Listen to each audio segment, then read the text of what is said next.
Hello, welcome to my urban garden, and I'm here in my greenhouse today to discuss with you how to grow prolific peppers. Growing the right peppers is all going to have to do with seed selection. Which seeds you choose is going to determine your success rate. Do you want peppers with a high Scoville score that are extra hot? Do you want sweet peppers? Do you want a prolific grower? Do you want to grow frying peppers, stuffing peppers, or peppers that can be eaten fresh? What's your zone? And what are your grow times like? How much time do you have to devote to it? Each pepper can be very unique and has very unique growing conditions, but there are some things that are universally the same. Hot peppers tend to have longer germination times than sweet peppers. Larger peppers may need more water, nutrients, and exposure to sunlight hours, while other peppers benefit from the use of shade cloth in order to keep their fruits from being sunburned.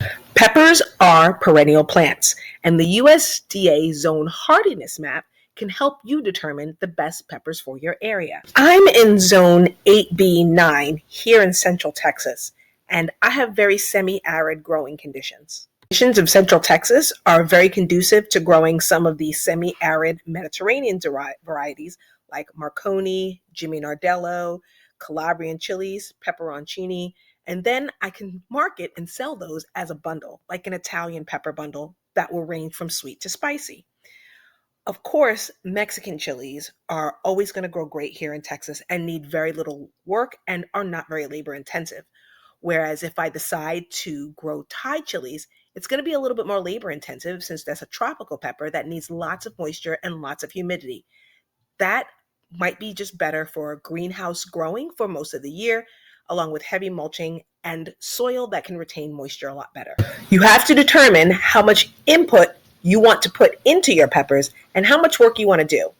Once you decide on the seeds you want to grow, seed starting is pretty universal. What you want to start with is a very good seed tray and a very good heat mat. Pepper seeds typically germinate between 60 and 85 degrees Fahrenheit, and it's important to make sure that those soil temperatures don't dip below 50 or exceed 90.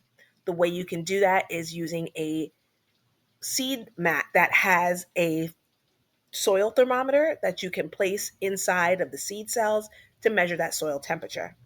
Another thing you're going to need is a humidity dome. You want to make sure that your peppers stay moist and have ambient humidity, but they're not drenched and drowned out. The best way to water most seedlings is using a bottom watering tray.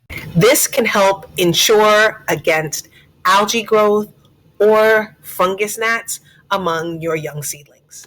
Grow lights are also an important feature, and if you begin your peppers in January or February, about 8 weeks before your last frost date, you're going to need grow lights to give those peppers 6 to 8 hours of direct sunlight. You are also going to need a very good grow medium to germinate your pepper seeds. What I like to do is mix up 2 parts coconut coir, 1 part vermiculite, 1 part perlite. This makes sure my soil stays light, airy, well draining, but still can hold and retain its moisture. Once your peppers have germinated, don't be afraid to get them outside in the elements. This is called hardening off, and it makes your pepper plants a lot more stable. The next thing you're going to want to do is pot them up. Once those seedlings have their true leaves and they're strong enough to stand being in the elements, you're going to want to bury that stem as deep as you possibly can. Another good thing to do would be to add a stake to the peppers before the roots begin to spread in your garden bed or grow bag. This way, that stake will be in place once the pepper gets heavy with fruits, and you can tie it up so the stem won't break.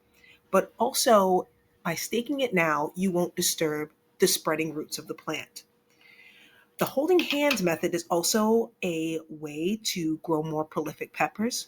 The holding hands method is when you put 2 of the exact same pepper varieties within 6 inches of each other.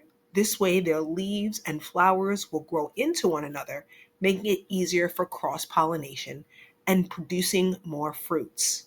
It also provides a level of stability for the plant once it begins getting heavy with fruits.